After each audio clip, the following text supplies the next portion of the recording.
Okay, let's unpack this. We've all been there. Hmm. That moment when someone asks the big question that just stops you cold. Right. And I mean, truly stops you. Why do you do what you do? It's the question that demands authenticity, but most people default to these completely uninspiring answers, right? Totally. To make money or to help people. They're so vague they could apply to anyone. A plumber, a politician, a pastry chef, they offer zero differentiating value. Exactly. And Simon Sinek's foundational work, Start With Why, was just brilliant at defining the need for purpose. But it kind of left everyone with this giant unresolved logistical issue. The how. The how. How do you actually excavate that WHY? You know, the golden circle is important, but the actual discovery process is, well, it's opaque. And that's our mission today. We are taking a deep dive into the practical methodology from Find Your Why, which Sinek co-authored with David Mead and Peter Docker. So we're moving beyond the abstract theory. Way beyond it. We're getting into the 4 essential, actionable principles for discovering your authentic purpose. And the core takeaway right out of the gate is just, it's so critical. Especially if you lead a business or a team, your authentic WHY already exists. It's not something you invent. No, it's hidden in the stories of your past. You uncover it, and when you finally nail that authentic purpose and communicate it, you fundamentally change your business model. You do. You stop attracting clients who just price shop because they're just buying a transaction. You start attracting loyal advocates who believe what you believe. Right. And that, by definition, improves your pricing power so you can charge a premium, and it drives up your customer lifetime value dramatically. It's the bedrock of sustainable growth, not just, feel-good fluff. Okay, so let's start with the first paradox, which trips up almost everyone. Your WHY has to come from stories, not from strategy sessions. This is where nearly all organizations fail immediately. Trying to invent purpose in a vacuum. They absolutely do. You can just picture the scene, right? You get the executive team together, maybe a few consultants, you brainstorm, and you end up with these polished, professional-sounding statements that have no soul. We believe in excellence. Or we're passionate about innovation. They sound like they were generated by an AI. They're professional, but they're completely hollow. And that hollowness is the invented WHY. The sources are so clear on this. A discovered WIY is rooted in real formative experiences, real emotions, and deeply held beliefs. It's authentic because it was earned. It was earned, often through a struggle or some profound moment of realization.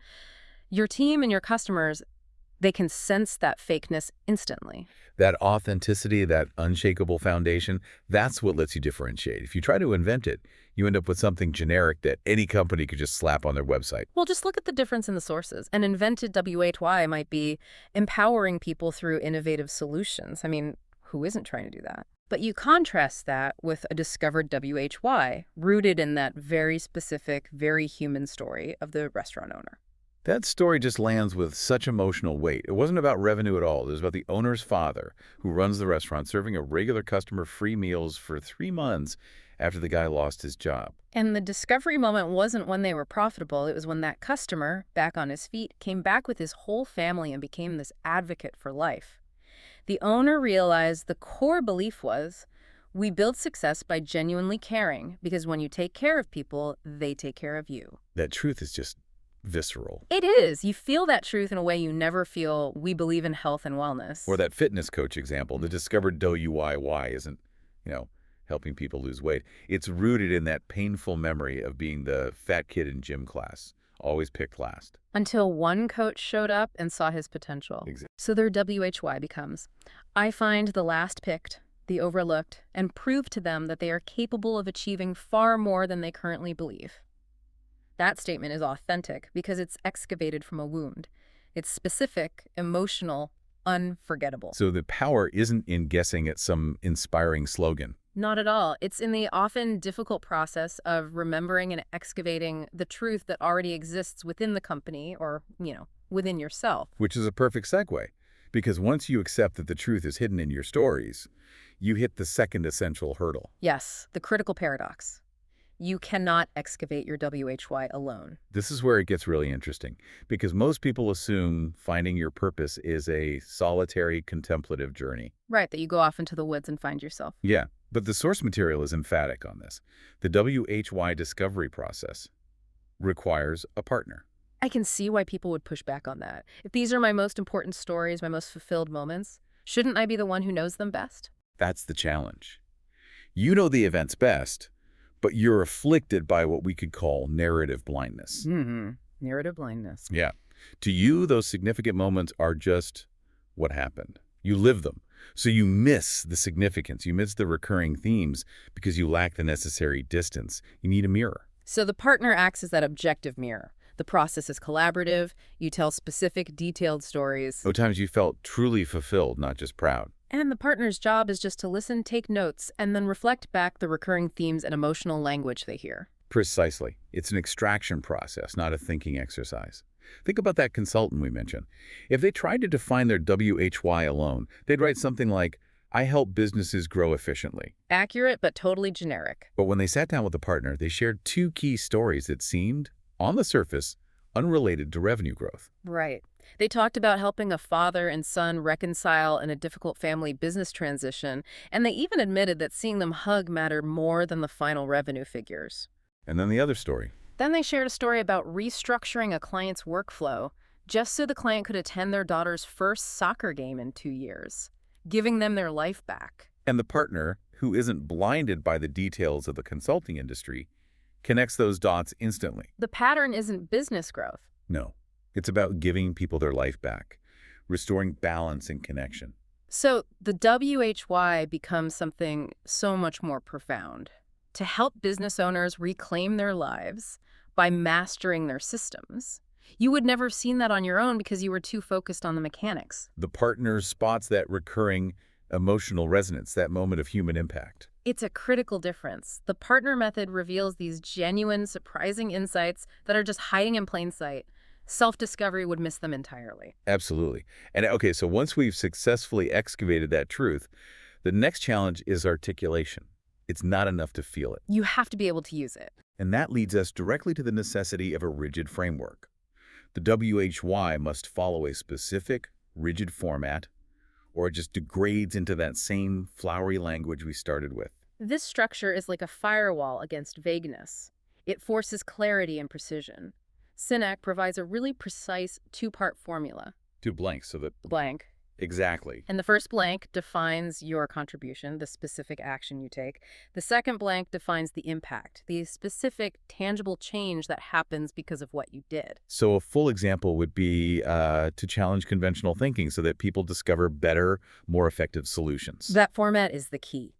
Without it, you just end up reverting to cliches like, we're passionate about transforming lives through innovative excellence. But the formula forces you to name your action and the specific outcome. And this isn't just, a linguistic exercise. This clarity is what makes the WHY operational. It transforms from a poster into a real decision filter for everything you do. That's the real leverage here. Look at that entrepreneur coach again. The vague statement was, we believe in empowering entrepreneurs. That leads to mission drift. But the specific structured statement is to give entrepreneurs proven systems so that they can scale without burning out. Now, the moment they consider a new project, say a one-off, high-margin, bespoke service, they run it through that filter. Does this opportunity help us give them proven systems so that they scale without burning out? And if the answer is no, they pass. They are willing to forego short-term profit to maintain alignment with their core purpose. This is where pricing power begins because they're not chasing every dollar. They're demonstrating disciplined scarcity. The same thing applies so beautifully to that coffee shop example, the vague WAY, bringing people together over great coffee. The operational WHY, to create a space where strangers become friends so that everyone has a place they belong. That specific purpose guides every single operational choice. Right. Should they maximize profit by prioritizing table turns, getting people out quickly? No, that contradicts the strangers become friends part. Should they prioritize high-speed Wi-Fi for solo workers who spend hours alone?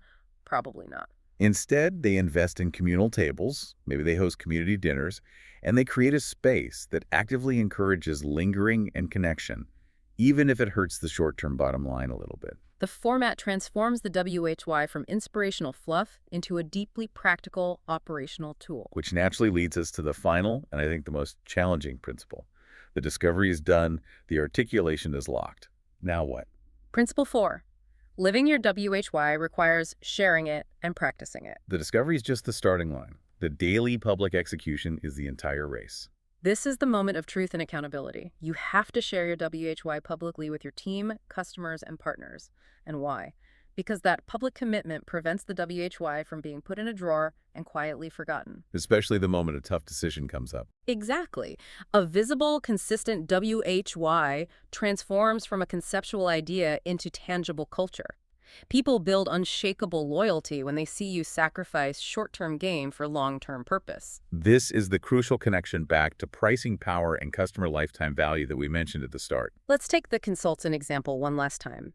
Their WHY is about helping small business owners escape the time for money trap so that they can build wealth and freedom. So if that consultant takes on a lucrative, traditional, hourly consulting retainer, they are fundamentally contradicting their purpose. They are trading their time for money, which is the exact trap they promised to help clients escape. That's trust erosion in action. living the WHY means publicly declining that hourly work. Yeah. They have to tell potential clients, that doesn't align with my purpose. I only work with clients building systems, not buying my time. They are turning down good money when it conflicts with their purpose. And the people who see that, they notice the conviction. That intentional scarcity and dedication build genuine trust, which allows you to charge more pricing power and ensures the clients you do get stay with you. That's CLV. It's the same with the restaurant whose WHY is to create belonging. If they live that purpose, they train staff to learn names. They make sure the atmosphere is inviting for someone dining alone. They host those community dinners. These choices, letting customers linger, investing in expensive staff training, they might hurt the profit margin per hour. But by reinforcing that core WHY, they create advocates who market for them, who don't switch to a cheaper restaurant and who return for decades. That loyalty drives massive sustainable growth. If you discover the WHY but nothing changes in your operational behavior, you're saying one thing and doing another. And trust just instantly erodes. That consistent, disciplined practice is what makes the purpose authentic in the eyes of the market. That is a powerful framework. So for you, the listener, who's now armed with this deep understanding of the method, let's make this actionable right now. This is the 10-minute exercise that starts the excavation. Think of this as getting your shovel ready. You just need to get the first stories down on paper. Step 1. Get some paper or open a fresh document. Title it, My Fulfillment Stories. Step 2. Focus hard and write down 3 highly specific moments from your career or life when you felt most fulfilled. Not just proud of an award, but genuinely energized by the impact you created. Step 3. For each story, write one single sentence that sums up the contribution and impact using that rigid format we discussed. In this moment, I was helping WHO to do what so they could outcome. Step 4. Now look at those 3 sentences. And since you're still too close to the stories, look only for repeated verbs, repeated emotions, or themes in the outcome section. Write down what you notice. And step 5, the crucial one, because this is where you bring in your partner, your mirror. Tomorrow, ask someone who knows you well, a spouse, a trusted colleague, to listen to those 3 stories. Don't tell them the themes you found. No. Have them reflect back the patterns and themes they hear. That process starts the authentic excavation. We've covered the 4 pillars of the methodology. The necessity of discovering the WHY from deeply rooted stories. The requirement of a partner to see your unseen patterns. The use of the specific 2-part format to make it operational, and the necessity of daily visible practice that earns trust. The fundamental difference here is just accepting that your WHY is discovered through historical evidence, not invented in some closed-door meeting. So what does this all mean for your path forward? It means sustainable, premium growth starts with authenticity, not aspiration. Most people look externally, trying to copy successful competitors or craft the perfect catchy slogan. They're looking for the external answer, but the source material teaches us that the greatest competitive advantage you can ever find is already inside you. So if you choose to live your authentic WHY publicly and consistently, if you make it your decision filter, what specific profitable project would you be forced to turn down next week just to prove you mean it? That single, difficult decision is where your loyalty begins and where your pricing power starts to rise.